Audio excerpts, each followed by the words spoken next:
Call this meeting to order. Jim, will you do a roll call, please?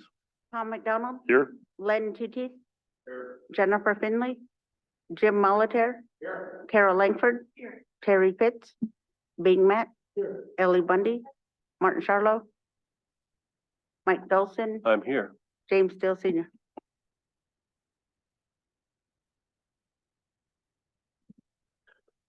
Lemleps, Jen. For the record, of course, Jennifer Finley is out with the death of her family member.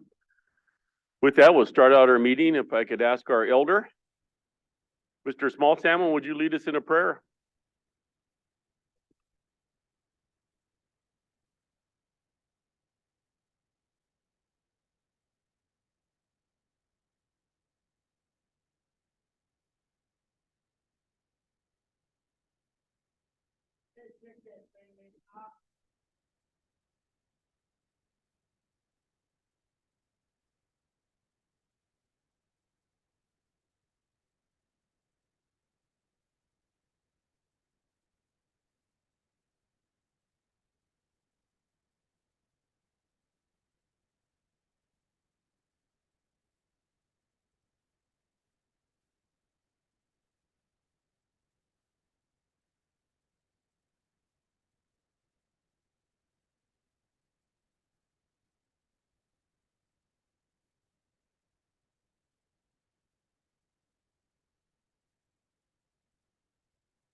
Lemleps, Stephen. Sure the creator appreciates that. So we have minutes from May 16th, I believe.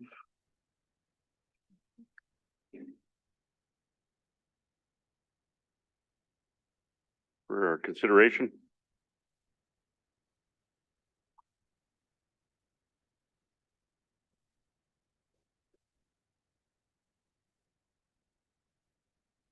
Hard copy if you want. Mr. Chair. Go ahead, Mike. Thank you, Mr. Chair. On page 3, where I thanked Chief Couture for his assistance, it was with a dog versus calf, CALF incident on Camas Prairie, not cat. So calf, Abby.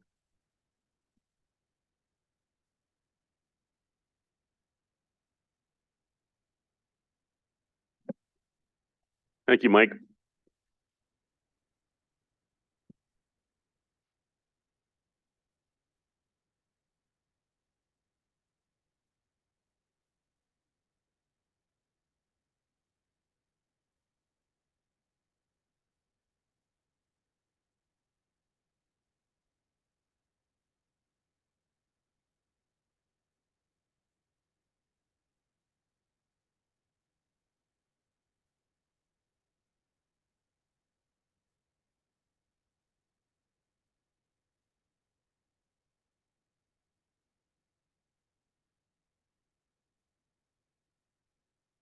Mr. Chair, motion to approve the minutes of May 16th. Motion by Ellie to approve the May 16th tribal council minutes with corrections. Seconded by Mike. Any further discussion? Seeing none, all those in favor, show of hands. Unanimous. All right, we have today's agenda. Yeah, go ahead. Oh, okay. Being abstained, Abby. Sorry.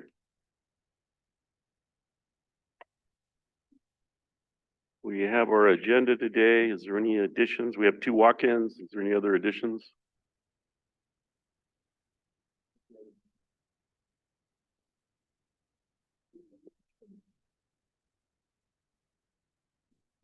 Any other items to the agenda? I got just a couple of reminders real quick. Not, I would entertain a motion to approve today's agenda. Motion by Mike. Second by Ellie. An item. Oh, go ahead. Yeah, you got one item? Okay, Martin, we'll take care of that. Any further discussion? See none, all's in favor? Unanimous. Quickly, my reminder is just those folks that wanted to go to the Yellowstone Buffalo Hunt managers meeting tomorrow starts at 8:30 at the Doubletree Inn in Missoula. And then it goes till noon with an hour and a half break and then continues on through the afternoon till about 3 or 4. So if anybody wants to attend. Okay. With that, Martin?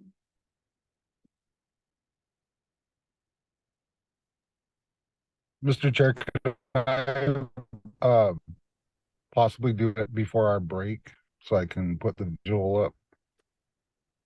Sure, that'd be fine. We'll squeeze you in later. Okay. It's an announcement for, the Big Sky Passenger Rail event on Wednesday Okay. Yeah, we'll do in that later. Ronan, so. Sure. Thank you. Okay, great, thank you. Okay. Stephen, come on up. Executive? Oh. Twinkle? Yeah, they're open session. Okay. You want to talk about Twinkle River School? Oh, Two Eagles. up. oh, okay. Twinkle, okay, come on in. Let's see your project. Sorry. I misunderstood. My bad.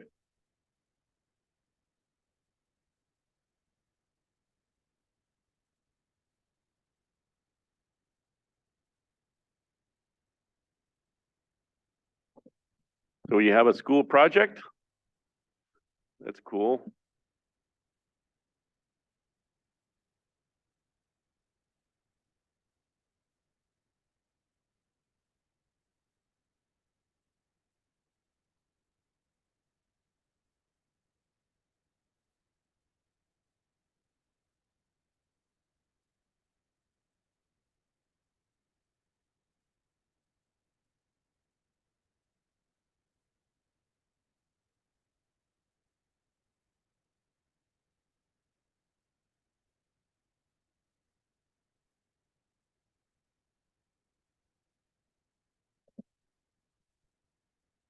Welcome. To speak, you have to push the red button there so you get your mic lights up red. Good morning. Hello, I'm Brandy Bigby. And I'm Sean Trahan. My name is Jabez Madflem. And my name is Jamie Stevenson.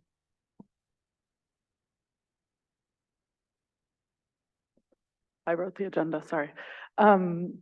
Okay, so we are here today to talk about a project that these guys, in addition to some other students, completed recently from a new class that we had it as an elective at Two Eagle this year called Community-Based Research. And this falls under the umbrella of civics participation and civics education in Montana and federal social studies standards. And this was a course that students chose to participate in as a way to examine issues and positive and negative going on in their community and learn some of the tools for data collection, data analysis, and then creating a project that they could present to the community based on their findings. So they're here to present what they created, and I'll let them do the rest of the talking.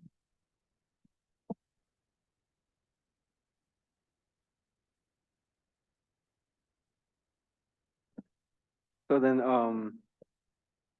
at the beginning of the project, we kind of circled up and discussed like some of the issues that we have in the community, and like we discussed what issue we wanted to like research on, and we came up with the question of what issues do Native students have on the reservation encounter at public schools that led them to Two Eagle. And we discussed it for like a day or two. And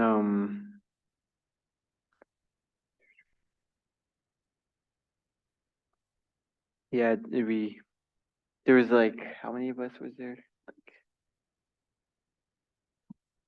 Throughout the course of the year, we've had students in and out of the class. In the end, we now have a core of 5 who created the final project. At that point, there were probably about 10 students, and many of them have now graduated. Yeah, we had like those 10 students come up with a question.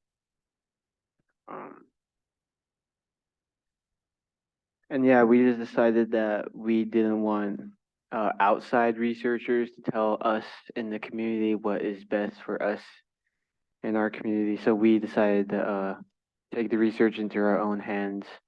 And yeah.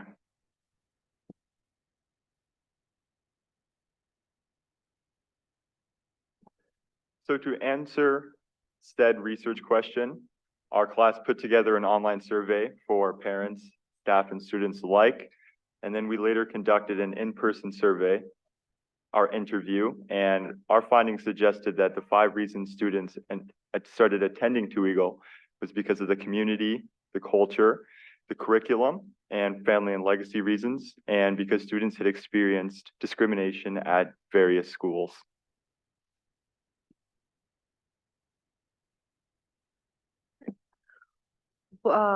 So to show you guys how we did this, it took us over we had the entire school year to do this.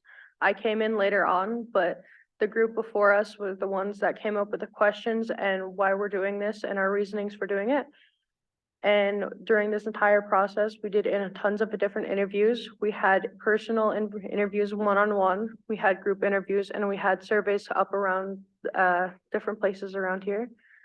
And while doing so, we all took everything that everyone said, we put it into transcripts, and I edited a lot of the audios that we had. And in the, if you scan the QR code, there would be about a 42-minute like documentary that we did. And in it has everyone's different voices. There's tons of different people, and it explains the reasons why they came here and their stories. And we'd love to show you guys what they did with it. So thank you. And do you guys have any questions for us? Carol? I just want to say how well-spoken you are. You know, when you see young people, sometimes they don't really say much, and you guys seem to really stand out in your speaking, and I appreciate that because we need our young people to speak out these days. So thank you. You're welcome. Go ahead, Terry.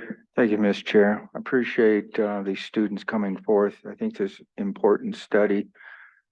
I was in the elementary at Arley for many years, so I was a disconnect at middle school and high school, but the complaints I heard was people hearing their needs, the tribal kids' needs and the support, so they didn't have to try to function and find their way by themselves. I think it's important that they're identified and the needs that they're bringing up and the support to give that through the school so they can grow and be prepared when they get out of high school. So thank you for your study and your information you're sharing with us. Thank you.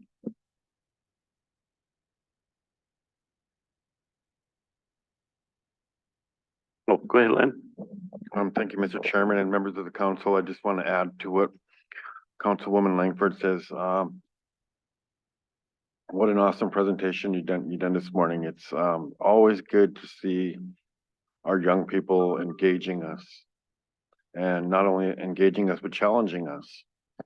And so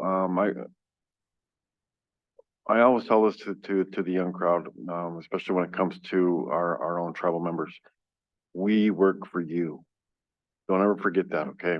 We work for you. And if there's something that you need the council to engage in, please feel free to come in anytime, because it's always good to see you guys come in. It just, it's what a great way to start the day. So thank you. Anybody else? I would just like to echo Len's and Carol's and Terry's comments, but you guys sound really good. So I really want to say, it's hard to do. It's hard to sit up there and present to people in this fashion. So congrats to you, because just doing this will help you with job interviews. It'll help you with so many different things when you you have the self-esteem to be able to stand and sit or talk to people face to face, have eye contact. It's a huge thing. It's a huge thing. So it is appreciative and good job. Thank you very much. All right, thank you guys. Thank you for your time as well. Yeah, lamb lunch, lamb lunch. Lamb lamps to you.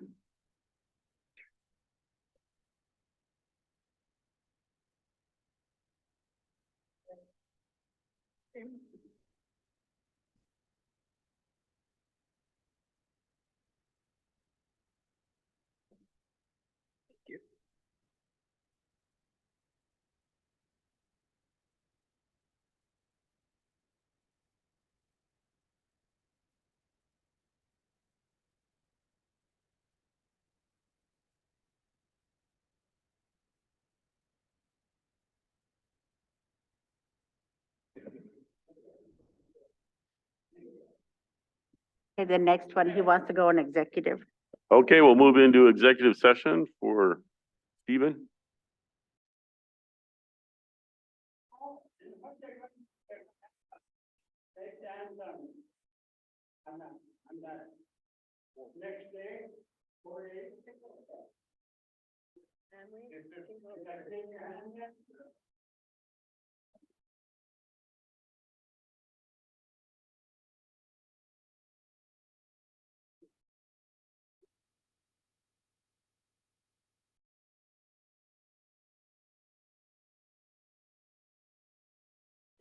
I'm ready anytime.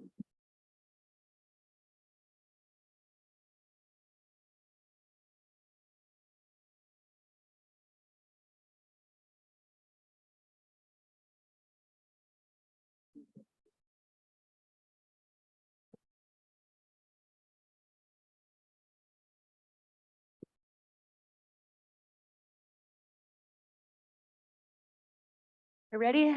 Sure, go ahead, Melinda. Okay, good morning. So today, I start on page 2, and I am here to get a project-specific agreement between CSKT and Montana Department of Transportation for a project that MDT has named SF 169 South of Pablo Safety Improvement.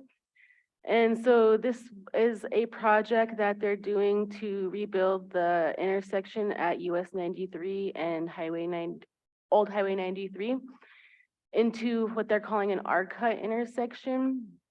And so this project-specific agreement is only for the pre-construction consultant work only. So it's not for the actual construction work. I'll come back at a later time when we get the plans finalized for the construction part of that. So they'll be doing things like surveying, geotechnical exploration, wetland delineation, utility mapping, and other field work, and some project meetings. And I believe that they were here last March, I think, and they presented those plans that they had were looking at to council to talk about that. And this is because of the accidents that have been happening down at that intersection. I'm pretty sure everyone knows which one I'm talking about down there, just on the south end of Pablo. So this is to help with the accidents that have been happening there, so.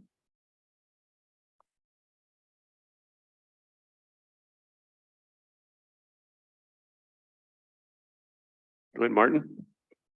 Thank you, Mr. Chair. I actually participated on some of the meetings about this, and they call it Pablo Pass, but it's basically a blind corner, and there have been more fatalities there since they put that in than, yeah, it's been really tragic. So I'm not sure I can't remember which one they selected, but I think Dan Lozar was involved at the time as well. So I'd make the motion to approve the PSA.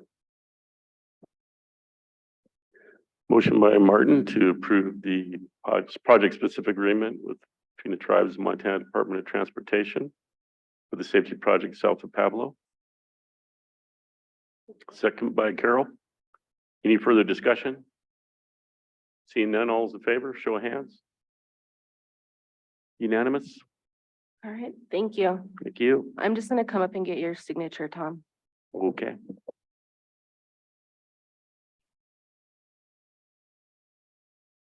Next up is Michelle.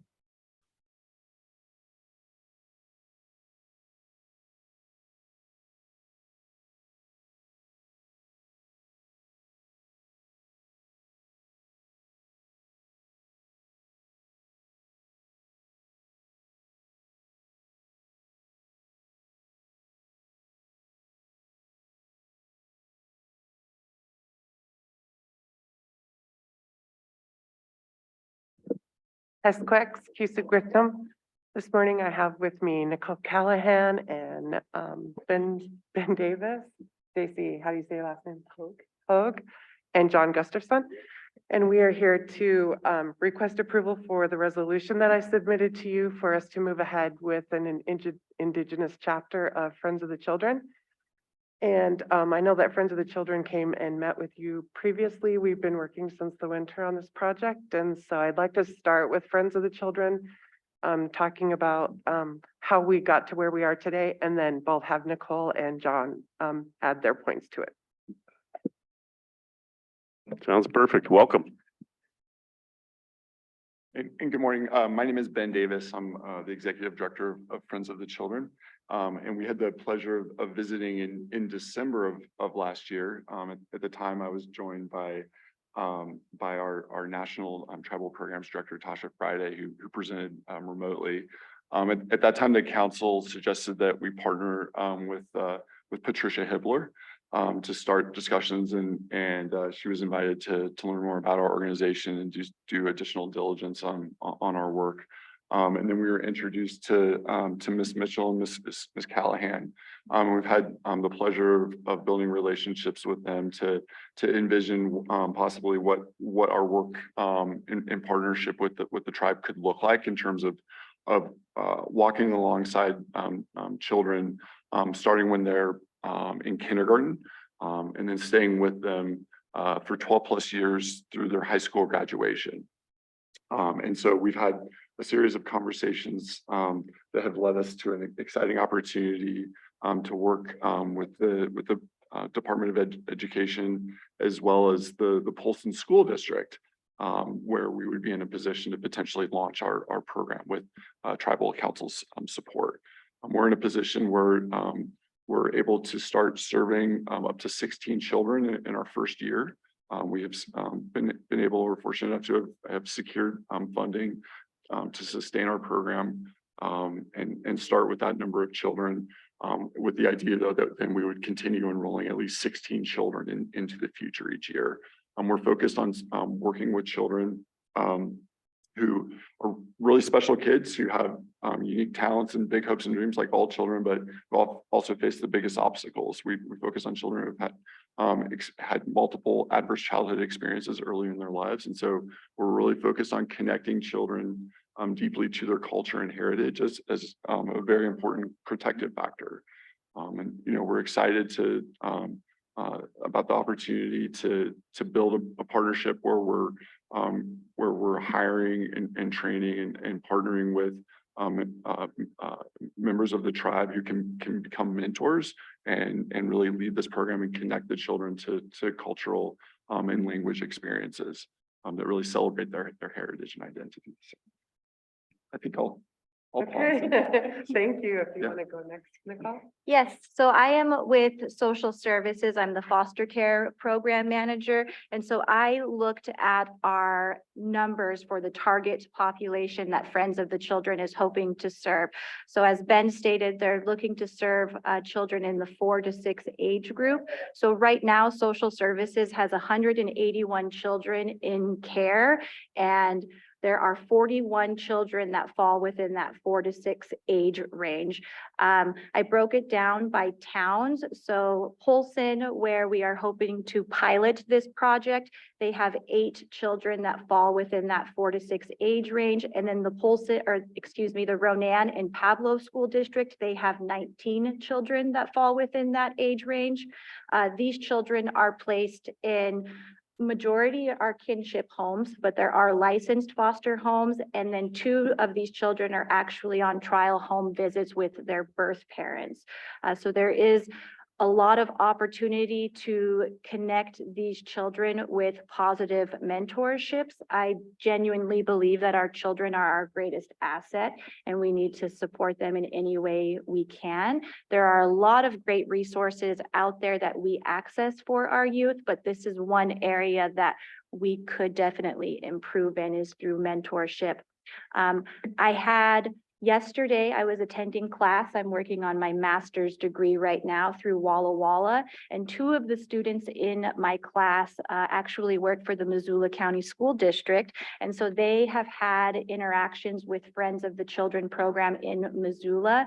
And they stated that they have seen such a positive change in the children that have mentors through Friends of the Children. And so they really encouraged the tribe to develop a program here for our youth.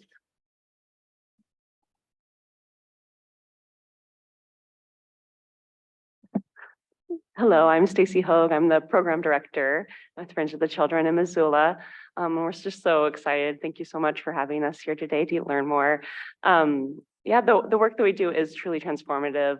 Last year, we enrolled our first 16 children in Missoula, and just immediately to see the changes they had, a mentor who was showing up every week, 4 hours a week, 2 hours in the classroom, 2 hours in the community, consistently there for them over the summer, as well as into the school year. Again, we could see mental health changes. I'm a licensed social worker, and their affect, their eye contact, as well as their grades and their engagement in the community just really quickly made substantial changes. The next year, teachers would notice just over the summer, the abilities had grown rather than having a dip oftentimes with their academics. And then we were also able this year to help keep them in school. You know, we had a game group in the morning for 3 of our kids that were struggling. And so they had some motivation to get there. And if they weren't there in the morning, the friend could contact the parents and reach out and then go pick them up and bring them to school because maybe they just missed the bus. So we're a 2-gen model. We're 2 generations. We really engage with the parents a ton to connect with them as well, knowing that we're walking alongside them too, the caregivers, whoever that may be, and so that we can really support everybody in the family so they can all thrive. Thank you. So before John talks about Polson, the reason that I suggested Polson, Patricia Hibbler and I got together and after our first meeting with Friends of the Children, and our highest population of Kasanka kids are in Polson. And so we hope to pilot it with Polson. Plus we have a really strong partnership with the district already and several different projects that are going on at the upper grade levels. And so we thought it would be great to have one at Cherry Valley as well that can feed into our other programs. So those are the main reasons that we selected Polson to partner with us, and they were excitedly agreeable. And so I'll introduce John Gustafson. He's the principal of Cherry Valley, and he can talk about his opinion of it. Thank you for having me. We sat down, I believe, last Friday. The 4 of us, well, the 5 of us, and Tom DiGianardo, our curriculum director, was there as well. And like Ms. Callahan said, our students are our greatest asset, and we truly believe that at Cherry Valley and all through Polson Public Schools. And so we have full support for this program because we see a huge need for our students to connect with somebody in our community and have that positive connection weekly, daily. And so I think our kids could really benefit from a program like this. So we're in full support, and we will take this whatever direction we all decide to do. So thank you. Sure. And that's all we have, unless you have questions for us. Okay, sure. Go ahead, Terry. Thank you, Mr. Chair. I think this is a very good, worthy program. My only hope is that it will be able to see these kids through the 12th grade. You know, you build up these hopes and this trust, and if it fails, then the kids are going to take a real dive. I found it interesting with all the school districts that have presented here, Polson does not have a parent advocate for the high school kids. And I thought that was a real missing link. I know they've had administrations new there, and I was thinking, how are you going to go to Elmore and some of these buildings, knock on the door and be welcome to come in to find out why the students are missing or what's going on? So I was hoping there'd be some funding that you guys could look at least. I know when I was in RLE school, we had parent advocates there. So when students were missing a few days or a day, and the parent could go to those homes and check in. So kind of the same idea you have here for the elementary, but in the meantime, you have middle school and high school kids that, in fact, I was invited up there for career days to talk to some students that were ninth graders. And I thought that's something that we need to really look at in all schools, make sure you have that support. So thank you for your program. Any other comments? Yeah, go ahead, John. Okay, thank you. So just to kind of speak to what you're saying, Mr. Pitts. Last night, so Polson had the Polson School Improvement Committee, where there's community members, administration, teachers, anybody's really welcome. And last night, so our first big push with this committee was getting our bond passed for Polson, and I'm not sure if you're aware, but we passed our bond for Polson Public Schools. So we'll be moving forward with that. But our next agenda item for that group is family engagement. And that was addressed last night, of having advocates that can be reaching out to families and making that connection between the school and families when needed. So we are talking about that, and that is one of our big concerns. So just wanted to say that. Go ahead, Martin.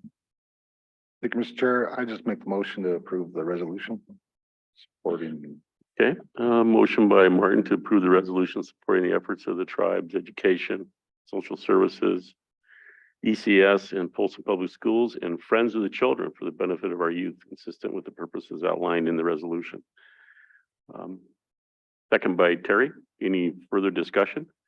I will just offer this in discussion. I appreciate a pilot project because I really appreciated your presentation back in December or whenever that was. And so, yeah, we should try this out. And I like the rationale you put together for doing this and your research that you've done on where the needs are. I deeply hope that this is successful and that it's a beneficial effort for our children, because they are our largest asset and most precious asset. So with that, all those in favor? Show of hands, unanimous. Thank you. Ben, Stacy, John. Thank you. Okay, next I have two more resolutions for some grants that I'd like to apply for. The first one is the Strategic Prevention Framework Partnership for Success for States, and it also says in the NOFO tribes. And so I would like permission to apply for this grant. It was only brought to my attention a week ago today, and it's due to my grant person a week from today. So I begged, and Jen got me on the agenda to ask permission to write it. So Katie said if I think I can get it done, that she would be okay with me coming to you and requesting approval for it. And so I'm really hoping to fill in the gaps that we found through Project Aware. There's a lot of work to do. Just so you know, down the road, I have an idea to build our own project, because it took 5 times of us advertising to find the mental health specialist for Project Aware. And so I really want to focus on that piece of it, but make sure that they believe in the strength and the beauty of our tribal people, not just in Western medicine. And so that's what I'm looking for down the road. The next resolution that I am requesting approval for is for the STEP grant. CSKT previously had it. And it stands for a partnership between the state and tribal education and the local LEAs. Dixon reached out to me and asked if I was going to consider applying for it when it was first released. So I reached out to Donnie Wetzel, and they are in agreement that they will partner with us on this. And that's what's required is an LEA, the state, and ourselves. So I'm requesting approval to apply for each of these grants. Okay, thank you, Michelle. Any questions on either of the grants? If not, we'll take one grant at a time. First grant is with the Motion by Len to approve the resolution to apply for the grant from Department of Education, Office of Elementary and Secondary Education. Second by Martin. Any further discussion? See none, all those in favor, show of hands. And then the STEP grant resolution. Carol? So what exactly does it do? Which grant, STEP or SAMHSA? Step. STEP. So what it does is, it really provides, great opportunities for professional development for teachers across the reservation. And that's what, Krista Anderson made the most impact on her staff was, there was a week-long day camp at SKC that, the teachers went through all day long, and it was, cultural teaching. So it's basically what our kids are getting, but it's for our teachers. Thank you. Yeah. Thank you. Terry? Motion by Terry, approve the resolution for the STEP grant. Second by Bing. Any further discussion? Seeing none, all those in favor, show of hands. Unanimous. Thank you, Michelle.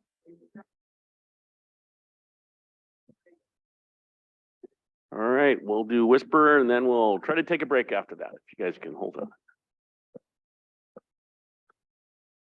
That means you have to be fast, whisper. Very time bound and really trying to be cognizant. Swext, Hisuk with Nam. Good morning, everybody. I'm here for two things today. One of those of which is the final SKQ submittal.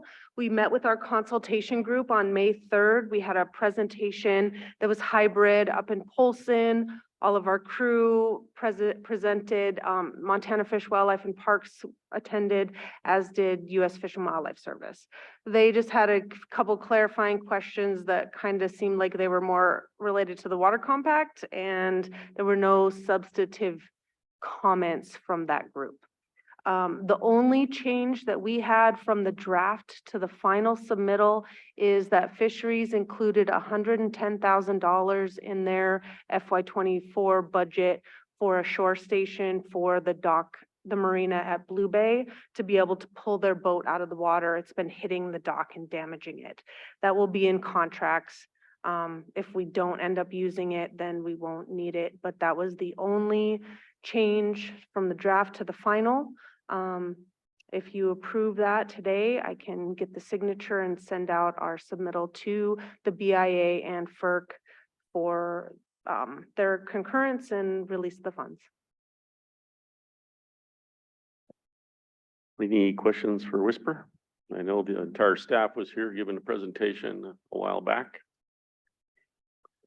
Sounds pretty clear.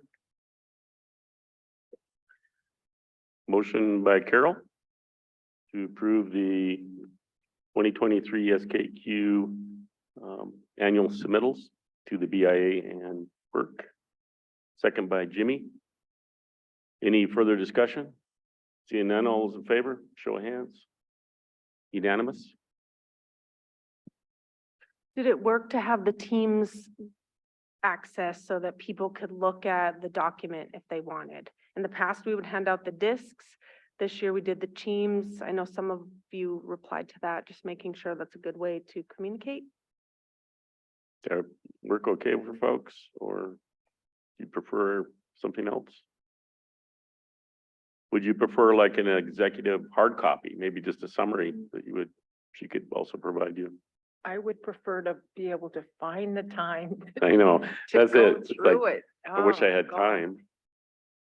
Totally understand. Yeah, I mean, if you could condense something down into a one-page summary of changes for the year, because it's got great background information. It's one of the greatest work project submittals that the tribes produce in general. So I guess it would be any significant changes or highlights or needs, maybe that would be the thing that people could look at. Otherwise, it would be something they could find in the library. Okay, sounds good. I will do that next year. Okay. And then the second thing, which I don't think my pages got added to the agenda, is a retroactive request for a grant application for the AARP Community Challenge Grant Flagship Program. We were on a short turnaround. Contracts and grants let us know that we could ask for permission if we were awarded afterwards because it was so quick. The Heart of the Rockies Institute helped us on this grant application and donated $2,500 to our efforts.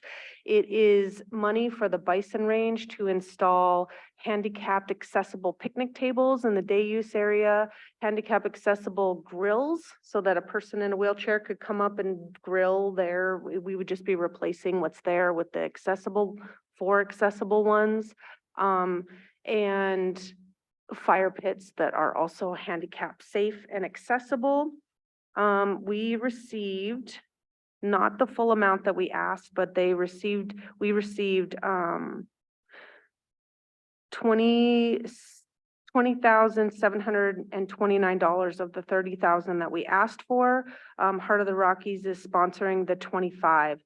There was language in the grant that allowed for administrative costs, which we interpreted as IDC, but with the reduction in the amount that they gave us in order to get everything put in, it might be, we would need an IDC waiver of $3,550.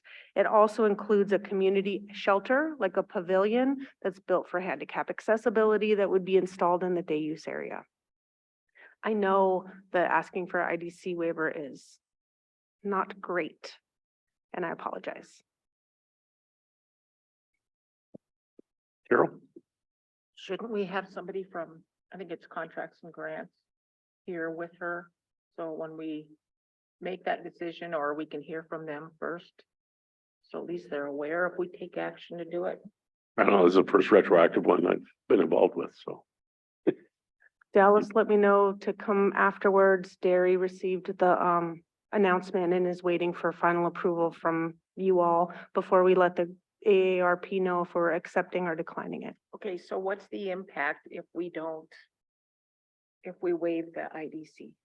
It was $3,550. We have to come up with $6,000 out of our operations to cover the missing funds as well. So they actually gave me more. But maybe I'm not asking the proper question, but it seems like there's an impact to IDC, and doesn't that reduce our rate somehow? And no, Martin, you. Go ahead, Martin. It would just be for the individual grant. It would affect your overall. I guess, was this done the last time? Was the IDC waived the last?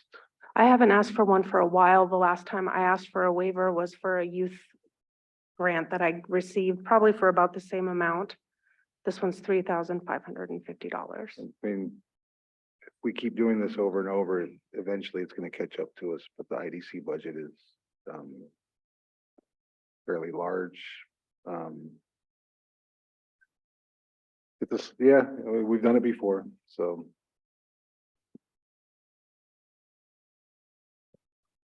Yeah, when you talk about this smaller type grants, it's probably, unless you had all your grants, ask for a waiver. Yeah, it's probably, it's insignificant at this point in time, but it is a slippery slope to get into. There's no doubt about that. Some funders have a limit on IDC. Some requests can't have any. It's kind of a weird funding kind of thing. Go ahead, Martin.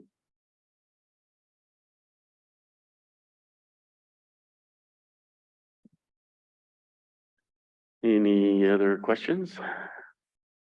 Did you want them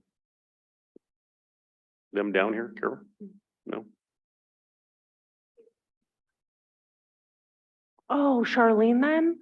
There's Charlene and Dallas, and I don't know them personally, so I get them mixed up in my head. Charlene is the 10 commandments of of the grants office. Okay. So if you're doing something that Charlene says you could do, then it's gotta be okay. If it was Charlene, I'll make the motion. But yeah, Len already made the motion. You We can second it. call her down. I know Motion you're by trying to Len break- to approve the retroactive grant application, the AARP, seconded by Martin. Any further discussion? Seeing none, all those in favor? Unanimous? I'm not sure. That's pretty good. We gotta take a quick break, Mark, and then we'll have you. Mr. Chair, Go ahead, Bing. I was gonna, whisper that I got a call the other day that I guess the toilet tipped over up there in Turtle Lake Campground. And I was gonna, told her to see if she could get a hold of Todd, but I don't know if she did or not, but, Turtle Lake, yeah. A long ways from where I live, but it's, they called me and told me.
We're ready.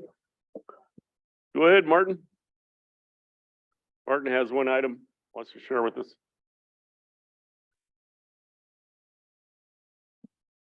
Thank you, Mr. Chair. I will stall a few minutes and talk about this great event that is happening. That's like the good old days. No stalling allowed, Carol says. Jeez. So tomorrow we're having in collaboration with the Big Sky Passenger Rail Authority and the Montana Healthcare Foundation, there's an informational session at Ronan Boys and Girls Club. Be serving lunch. That's probably the most important thing for everyone. So stew and fry bread from one of our great tribal vendors. And it's just kind of informational. So 10 to 1 p.m. And then we'll also have another session in Paradise in the evening. I believe that's from 6 to 8. So if you want to learn more about the restoration of the former Southern Rail that went from Billings down through Missoula, across the southern part of the reservation and to Spokane, Sandpoint, come and find out and have some great food. Otherwise, I'm going to be bringing it to your guys' houses for you for dinner. Or not. I don't. Yeah, it's 2023, man.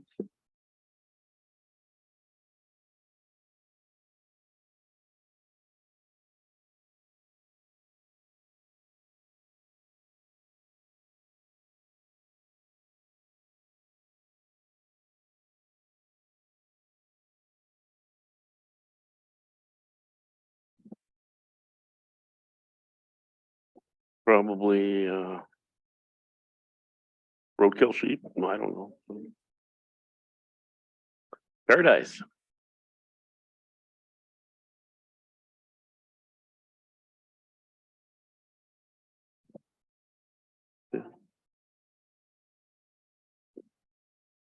Thanks, Martin.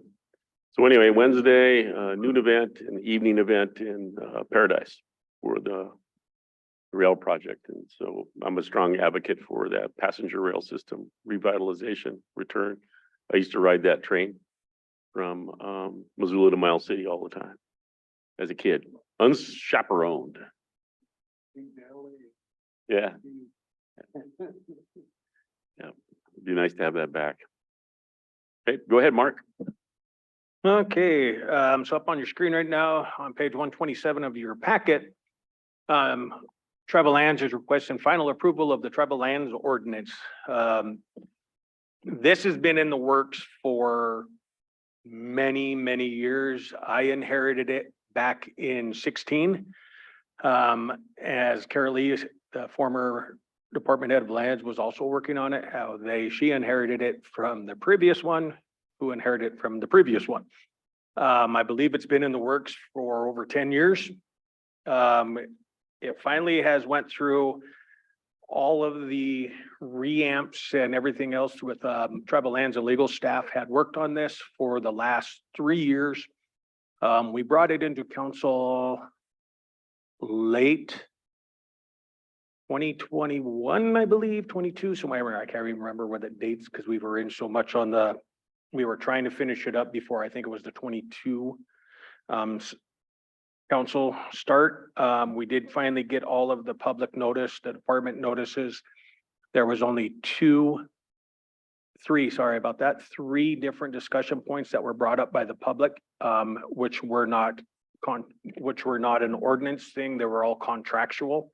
After Stu Levitt, myself, and Mike Wheeler had sat down on it and went over all the comments that were sent in.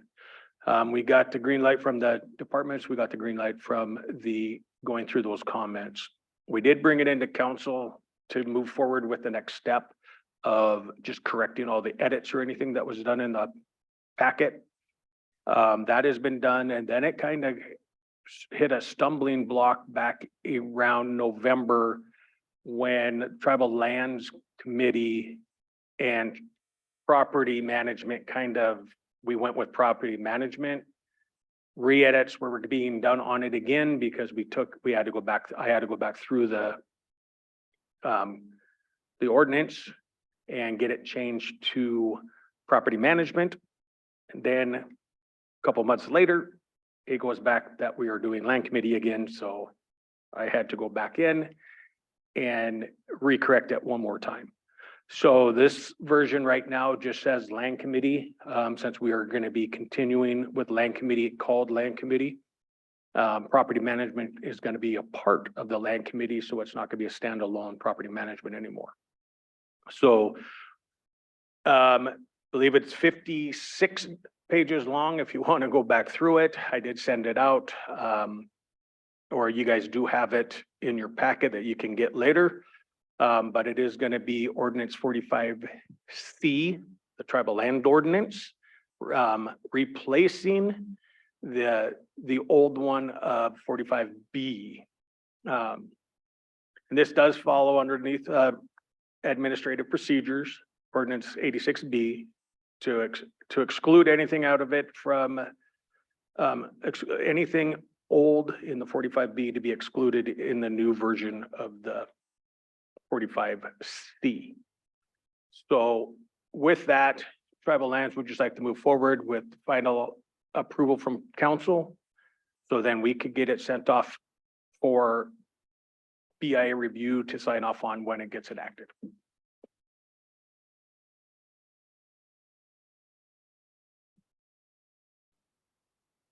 Any questions? Of course, Mike's in the other room. Any comments?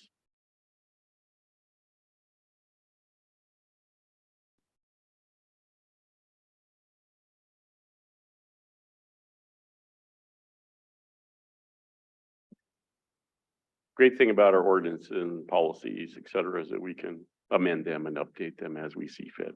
So this isn't something you know, if we miss something or something comes up, it's just another activity that would require us to add to or amend. We also, in this ordinance, we came up with external policies. I believe there were 4 external policies that were brought into this. That's going to be also included in these. These are new policies that were ever put in place, trying to get in the animal policy, abandoned vehicle policy, abandoned structure policy, and also policy for other departments and programs utilizing tribal property, on how that goes about maintaining that they have to also follow and abide by the land ordinance. And we just stay in contact and work with them to get them to stay in compliance. We did have a lot of discussion on that in open council, no, actually they were in closed council executive session and with the legal staff on the work that is being done on lands that other departments are running on and utilizing, that we don't do contracts with them, but they do still have the obligation, if we have it in our ordinance, that our lessees have to follow a certain standard, that the tribes or should be doing the same, knowing that we do have a vast amount of land that other departments use. And it's no different than our lessees when it goes forward that you have weed spraying to do or weed treatment to do or fencing to do. Not all the properties can be done in 1 year. So that was in the policy too, is just to keep them kept to a standard as their funding comes in annually to do their projects. And just make sure that's being updated with us too, so we can document that in our paperwork on our LMS system. Yeah, go ahead, Ellie. Thank you, Mark, for your persistence on this. I know Anita would be so happy today. And with that, I would make the motion to approve the 44C land ordinance. Motion by Ellie to approve the 44C land ordinance. Go ahead, Bing. Thank you, Mr. Chair. Hey, Mark, after what you just reported on there, was there any other major changes in this ordinance at all? Since the last time we met?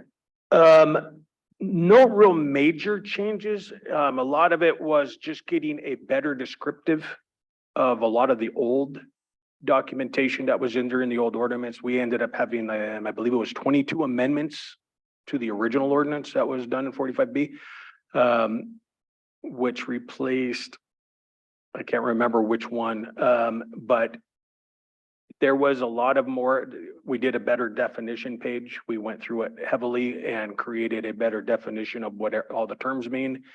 We did expand on survivorship. We did expand on the trespassing. We expanded on improvement leases and so forth.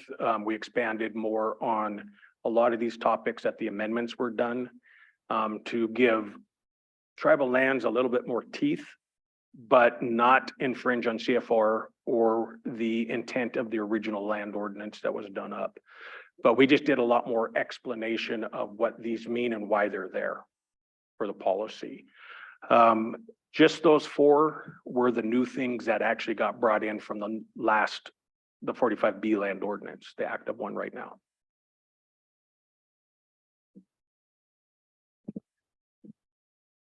Second by Bing. Any further discussion? Seeing none, all's in favor, show of hands. Unanimous. That was the only thing that was on the agenda request. The other one was that a question came up after this request came in. It was underneath the former Donna Jones property, which was probated out, and Archie, Arlene, and their brother were awarded ownership in those 3. They wanted to offer it to the tribes. It was pending an appraisal. There was an issue with one little sliver of appraisal with that. And we finally got that all cleared up with the appraisal amount. We were just returning it again. It was requested that we looked at ARPA funds for that. And I have the resolution right here to move forward with it since all the paperwork is done. The family has came in and signed their paperwork that they need to be finalized on for the warranty deed and everything to go up to legal for review. To go forward with any funding or that, Greg would need to have the signed resolution. So we will be moving forward with that with council approval.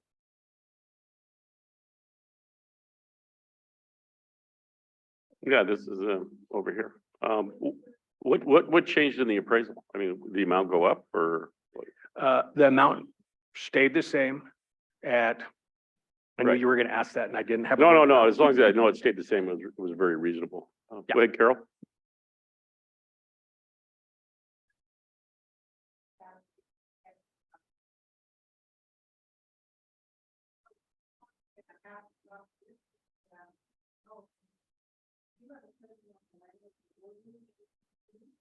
Yes.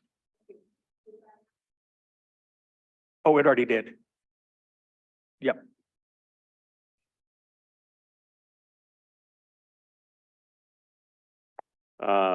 We don't have the resolution. I have it right here to go in front of Abby for the resolution to get to you so that we can get the resolution number. Oh, okay. And I do not have it. I'm sorry, I do not have it up on the screen.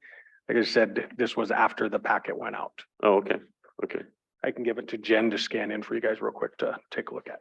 Yep, that'd be great. Well, yeah, I'd like to lay eyes on it before I vote for it, but just a practical thing for me. One question on the land ordinance, Mark. You know this issue. There's been a perpetual issue up on the Beaverhead land up above Kicking Horse, and Stephen was in this morning asking about that concern of some of the folks living up there. So was there any new powers that would be invested into the department to be able to deal with the situation up there under this revision of the ordinance? In this authority that is in with the ordinance, and that they have to, since tribes are majority owners, they are gonna have to follow our land ordinance on it for vehicles squatting or anything on there. I believe there's only the 2 little parcels, Stevens small little area, and the other one, the Beaverhead one, are individually owned themselves, I believe. But everybody else up there or through, or on that tract with, or anything like that, those were all defined better, so we actually have the black law legal descriptions of what those meant, so we can enforce better our regulations with the Okay, BIA. well, would you, do us a favor and review the entire Beaverhead or Qualicon, allotments up there and find out who the owners are? And then review that entire thing with Shane to see what enforcement we can do up there. Because it's a human health and safety issue that's ongoing up there. Seems to have ebbs and flows of activity. And, yeah, we would like to be able to respond in a better way to the concerns that are raised for that area. Go ahead, Carol. Yeah, I remember the last time I was in the house up there that Marceline Andrews was in for a while, but then her mom lived there. That floor was falling through at that time. So I can't imagine that that's in any better shape. And I think that's in front of Chauncey's house. That's the one you can kind of see from the road. Be on it to move forward with the project. It was to be moving forward. I will have to follow with Willie and with Farrier Fencing on completion date. When is to be moved forward with. Yeah, he was just concerned about if it was gonna get done this summer while school was out, or, asking those questions. So And it might be that he had talked with the people that themselves, Farrier Fencing and Inclusum talked about when to fence. And it could be that they're waiting until school gets out. Okay. So I don't know. I'll follow up and give council an email back on the update of it.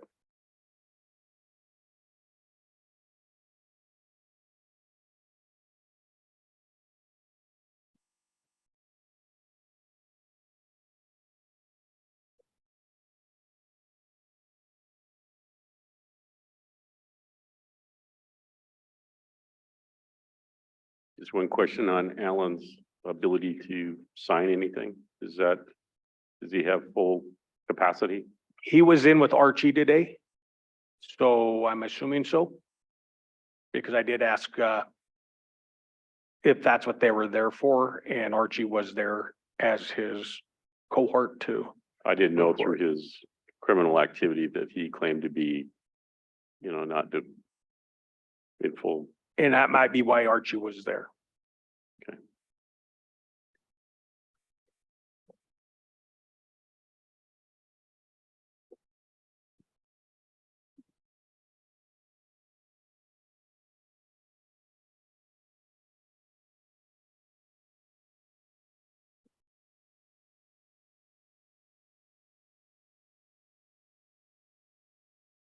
Yep. Motion by Carol to approve the resolution for the purchase of processing with the Pablo parcel. Second by Ellie. Any further discussion? Seeing none, all those in favor? Unanimous?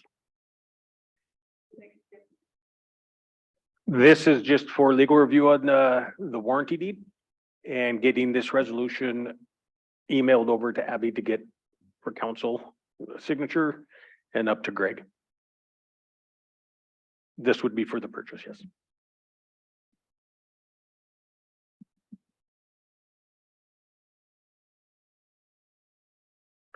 Well, with that, that's all I had. Thank you, Mark.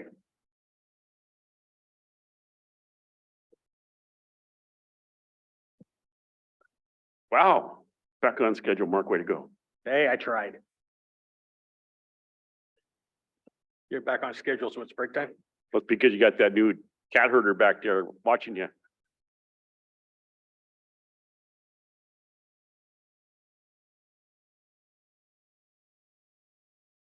Come on up to the table, Dan, you're up.